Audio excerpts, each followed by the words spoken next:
Hey everyone, welcome back to my channel. If your Windows 10 PC is feeling slow or laggy, you might be wasting resources on fancy animations. Let's speed things up by turning them off. Right-click on the Start button and select System.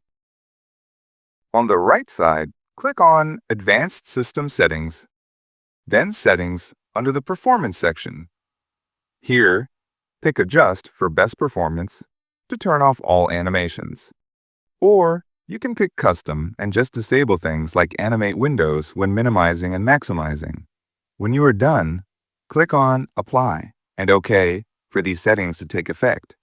Be aware that your PC might look like potato if you tuned all settings off. But this tweak frees up RAM and CPU power instantly, making your PC feel snappier, especially on older machines. Hit like if you felt the speed boost, and subscribe with the bell on for more Windows tips. Until next time, stay safe, and I'll see you all.